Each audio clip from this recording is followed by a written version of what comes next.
नमस्कार। आज हम बात कर रहे हैं 19वीं और 20वीं सदी के भारत की। एक ऐसा समय जब समाज और धर्म दोनों में ही काफी कुछ चल रहा था। जी हाँ, एक उथल-पुथल का दौर था। कई सारे सुधार आंदोलन उभर रहे थे। बिल्कुल। और हमारे पास कुछ दिलचस्प स्रोत हैं जिनसे हमें इस बारे में काफी जानकारी मिलती है। हाँ, इन स्रोतों से काफी कुछ समझने को मिलेगा। तो आज हम देखेंगे रामकृष्ण मिशन, थियोसॉफिकल सोसाइटी, फिर मुस्लिम और पारसी समुदायों में क्या सुधार हुए। और हाँ, जाति व्यवस्था के खिलाफ जो आंदोलन हुए वो भी बहुत महत्वपूर्ण थे। सही। तो हमारा मकसद है इन आंदोलनों के पीछे की सोच, जो मुख्य लोग थे और उनका समाज पर क्या असर पड़ा, उसे समझना। चलिए शुरू करते हैं फिर। तो शुरुआत करते हैं स्वामी रामकृष्ण परमहंस से। 1834 से 1886 तक वो कलकत्ता के पास दक्षिणेश्वर काली मंदिर के पुजारी थे। हाँ, उनके बारे में सुना है। काफी पहुंचे हुए संत माने जाते थे। हाँ, और जानकारी ये मिलती है कि उनका जोर था पारंपरिक भारतीय तरीकों पर, जैसे ध्यान, भक्ति, इनसे ईश्वर को पाना। और वो मूर्ति पूजा भी करते थे।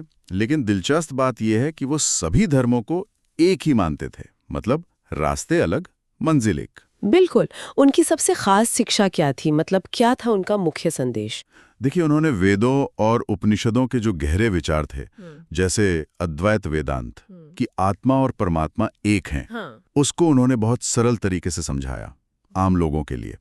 और सभी धर्मों की एकता पर उनका पक्का विश्वास था। और वो जीव सेवा ही शिव सेवा वाली बात। हाँ, वो बहुत महत्वपूर्ण था कि इंसानों की सेवा ही असल में भगवान की पूजा है। 1886 में उनका निधन हो गया।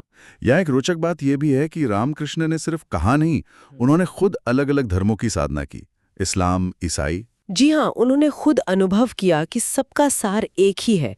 तभी उन्होंने कहा, यतो मत ततो पथ, जितने मत उतने रास्ते। किताबी ज्ञान से ज्यादा उन्होंने सहज भक्ति और ध्यान पर जोर दिया। बिल्कुल। जो उस समय के कर्मकांड वाले माहौल से काफी अलग था। और फिर आए उनके सबसे प्रसिद्ध शिष्य नरेंद्र नाथ दत्त, जिन्हें हम सब स्वामी विवेकानंद के नाम से जानते हैं। हाँ, गुरु के जाने के बाद उन्होंने ही उनके संदेश को दुनिया भर में फैलाया। संन्यास लिया और फिर 1893 में शिकागो गए, विश्व धर्म संसद। वो भाषण तो बहुत ही ऐतिहासिक माना जाता है। जी बिल्कुल। कहते हैं कि खेतड़ी के महाराज ने उन्हें विवेकानंद नाम दिया था। अच्छा, तो शिकागो में ऐसा क्या कहा उन्होंने कि इतना प्रभाव पड़ा पश्चिम पर भी, भारत पर भी?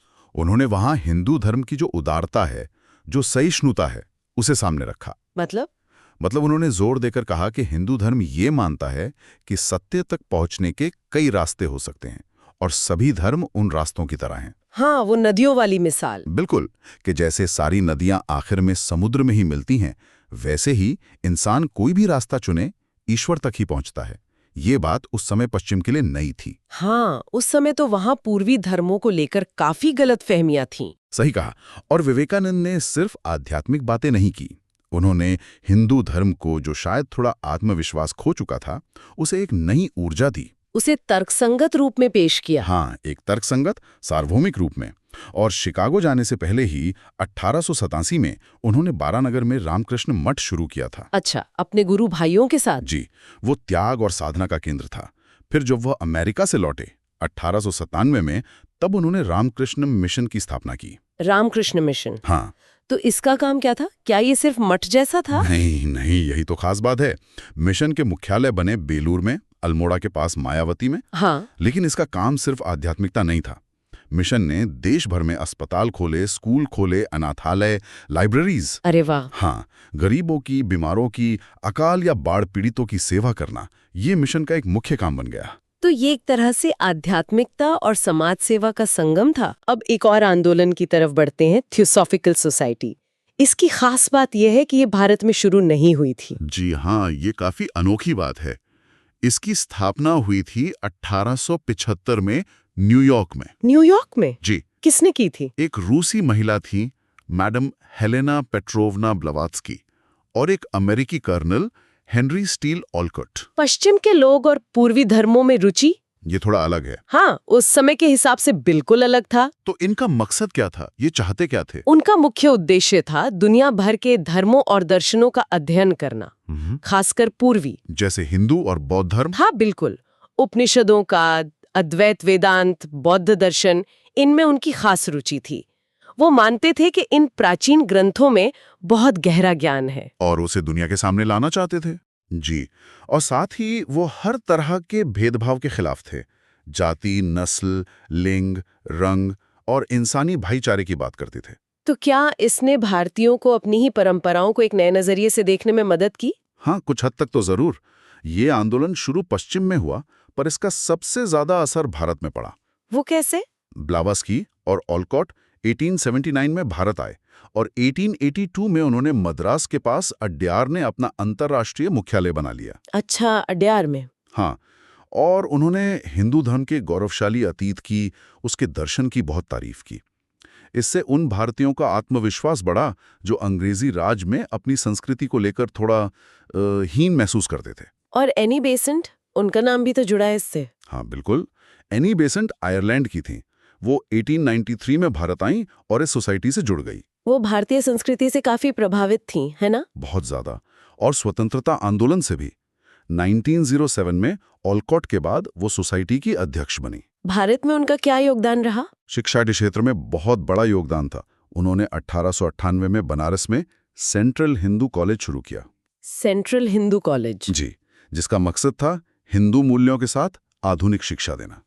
और यही कॉलेज आगे चलकर 1916 में पंडित मदन मोहन मालवीय जी के प्रयासों से बनारस हिंदू विश्वविद्यालय यानी BHU बना। अच्छा, तो थियोसॉफिकल सोसाइटी ने शिक्षा और सांस्कृतिक आत्मविश्वास दोनों में भूमिका निभाई। हाँ, कह सकते हैं।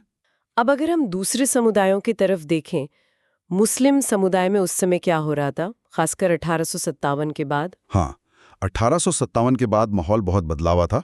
अंग्रेजों की फूट डालो और राज करो की नीति और तेज हो गई थी। हाँ, वो W.W. हंटर की किताब का जिक्र आता है, द इंडियन मुसलमान्स। जी, 1870 की किताब। उसमें हंटर ने सरकार को सलाह दी थी कि मुसलमानों को कुछ रियायतें दी जाएं ताकि वो राष्ट्रवादी आंदोलन से दूर रहें। इसी माहौल में सर सैयद अहमद खान एक बड़े सुधारक के तौर पर उभरे। हाँ बिल्कुल। पर उनके बारे में कहा जाता है कि पहले वो हिंदू मुस्लिम एकता की बात करते थे, लेकिन बाद में उनका नजरिया बदल गया। हाँ, ये बात सही है। बाद में उन्होंने मुसलमानों को कांग्रेस जैसे आंदोलनों से दूर रहने और अंग्रेजों का साथ देने की सलाह दी। उन्होंने अलीगढ़ आंदोलन चलाया, मोहम्मदन एंग्लो ओरिएंटल कॉलेज खोला, पश्चिमी शिक्षा पर बहुत जोर दिया। ये बदलाव क्यों आया? देखिए, सर सैयद का मामला थोड़ा पेचीदा है। उनका मुख्य लक्ष्य था मुस्लिम समुदाय में आधुनिक पश्चिमी शिक्षा का प्रसार करना। शिक्षा? हाँ, और इस्लाम की शिक्षाओं के साथ उसका तालमेल बिठाना। उन्हें लगता था कि 1857 के बाद मुसलमान पिछड़ गए हैं और तरक्की के लिए अंग्रेजी शिक्षा और सरकार का सहयोग जरूरी है। तो राजनीतिक टकराव से बचना चाहते थे? शायद यही उनकी सोच थी कि राजनीतिक टकराव में उलझने से समुदाय का शैक्षिक और सामाजिक नुकसान होगा। इसलिए कांग्रेस का विरोध और अंग्रेजों का समर्थन उनकी नज़र में समुदाय के भले के लिए एक रणनीति थी। भले ही उसके राजनीतिक परिणाम बाद में विवादास्पद रहे हो। जी बिल्कुल। ये बात सोचने वाली है कि कैसे सुधार के रास्ते भी राजनीति से जुड़ जाते हैं। अच्छा, अब पारसी समुदाय की बात करें, वहां भी कुछ चल रहा था। हाँ, पारसी समुदाय, जो संख्या में भले ही छोटा था पर काफी प्रगतिशील और प्रभावशाली था, उनमें भी सुधार की लहर थी। कब और कैसे? 1851 में बॉम्बे में एक संगठन बना, रहनुमाई माजदा यासनान सभा। रहनुमाई माजदा यासनान सभा, बड़ा लंबा नाम है। हाँ, मतलब था पारसी धर्म को सही रास्ता दिखाने वाली सभा। अच्छा, कौन थे इसके पीछे? इसमें नौरोजी फरदूनजी, दादा भाई नौरोजी। दादा भाई नौरोजी, वो तो कांग्रेस के बड़े नेता थे। जी हाँ, वही। और SS बंगाली जैसे पढ़े लिखे लोग थे। तो इस सभा का मकसद क्या था? क्या बदलना चाहते थे ये लोग? उनका मुख्य काम था पारसी समाज में जो रूढ़िवादिता आ गई थी उसे खत्म करना। जैसे महिलाओं की स्थिति सुधारना, उनकी शिक्षा पर जोर देना, पर्दा प्रथा का विरोध, शादी की उम्र बढ़ाना, ये सब। वो चाहते थे कि पारसी धर्म अपने शुद्ध रूप में वापस आए और समुदाय आधुनिक बने। तो उन्होंने पारसी समाज को आधुनिक बनाने में काफी मदद की। हाँ बिल्कुल। तो हमने अलग अलग धार्मिक समुदायों में सुधार देखे, लेकिन एक मुद्दा जो शायद पूरे भारतीय समाज की जड़ में था, जाति व्यवस्था, इसके खिलाफ क्या हुआ? केरल का नाम आता है बार बार। जातिगत भेदभाव के खिलाफ लड़ाई भी सुधार आंदोलनों का एक बहुत बड़ा हिस्सा थी और केरल इसमें वाकई एक अहम केंद्र था। सबसे पहले वाइकॉम सत्याग्रह की बात आती है, त्रावणकोर में। जी, वाइकॉम गांव में वहां मुद्दा ये था कि मंदिर के आसपास की सड़कों पर भी निचली जातियों के लोगों को चलने नहीं दिया जाता था। सिर्फ सड़कों पर? मंदिर में प्रवेश तो दूर की बात थी। हाँ, इसके खिलाफ एक लंबा अहिंसक आंदोलन चला। श्री नारायण गुरु, जिन्होंने एक जाति एक धर्म एक ईश्वर का नारा दिया था, हाँ सुना है। N कुमारनासन, TK. माधवन जैसे नेताओं ने इसे लीड किया। तो क्या नतीजा निकला इसका? सफल रहा ये सत्याग्रह? ये कई महीने चला, पूरे देश का ध्यान इस पर गया। आखिर में मार्च 1925 में गांधी जी बीच में आए और त्रावणकोर की महारानी से समझौता हुआ। क्या समझौता हुआ? पूरी तरह मंदिर प्रवेश तो नहीं मिला, लेकिन उन सड़कों पर चलने का हक मिल गया। वाइकोम इसलिए बहुत महत्वपूर्ण है क्योंकि इसने पहली बार संगठित अहिंसक तरीके से जातिगत भेदभाव के सवाल को राष्ट्रीय मुद्दा बनाया। एक शुरुआत हुई। फिर केरला में ही गुरुवायूर सत्याग्रह का भी जिक्र है। वो कब हुआ? वो 1931 में शुरू हुआ। इस बार केरल की प्रांतीय कांग्रेस कमेटी ने ही आवाज उठाई थी। किस लिए? गुरुवायूर का जो मशहूर कृष्ण मंदिर है, उसमें दलितों और दूसरी पिछड़ी जातियों को प्रवेश दिलाने के लिए। अच्छा, इस बार सीधा मंदिर प्रवेश का मुद्दा था। जी, इसमें पी कृष्णा पिल्लई, ए.के. गोपालन जैसे नेता शामिल थे, जो बाद में लेफ्ट मूवमेंट के बड़े लीडर बने। भूख हड़तालें हुई, प्रदर्शन हुए। और इसका क्या नतीजा रहा? क्या गुरुवायूर मंदिर खुल गया? सत्याग्रह के तुरंत बाद तो नहीं खुला, लेकिन इसने जनमत तैयार किया और त्रावणकोर रियासत पर बहुत दबाव बनाया। तो फिर नतीजा ये हुआ कि 1936 में त्रावणकोर के महाराजा ने एक ऐतिहासिक घोषणा की। क्या घोषणा थी वो? कि रियासत के जितने भी सरकारी मंदिर हैं, वो सभी हिंदुओं के लिए बिना किसी जाति भेद के खोल दिए जाएंगे। अरे वाह, ये तो बहुत बड़ी जीत थी। हाँ, सामाजिक न्याय के लिहाज से बहुत बड़ी जीत। ये दोनों सत्याग्रह दिखाते हैं कि गांधीवादी तरीके कितने असरदार हो सकते थे सामाजिक बुराइयों के खिलाफ। इन बड़े आंदोलनों के अलावा भी ऐसा लगता है कि और भी बहुत सारे छोटे बड़े संगठन काम कर रहे थे उस दौर में। हाँ, बिल्कुल। वो दौर भरा पड़ा था ऐसी कोशिशों से। एक तरफ सुधार था, तो दूसरी तरफ कुछ पुरानी सोच वाले लोग भी थे। जैसे बंगाल में 1830 में राधाकांत देव की धर्म सभा बनी। धर्म सभा, ये क्या करती थी? ये सती प्रथा जैसी चीजों को बनाए रखना चाहती थीं, सुधारों का विरोध करती थीं। अच्छा, मतलब रूढ़िवादी पक्ष। जी। फिर दूसरी तरफ आगरा में 1861 में शिव दयाल महाराज ने राधा स्वामी सत्संग शुरू किया। लाहौर में 1887 में शिव नारायण अग्निहोत्री ने देव समाज बनाया, जो नैतिक मूल्यों पर जोर देता था।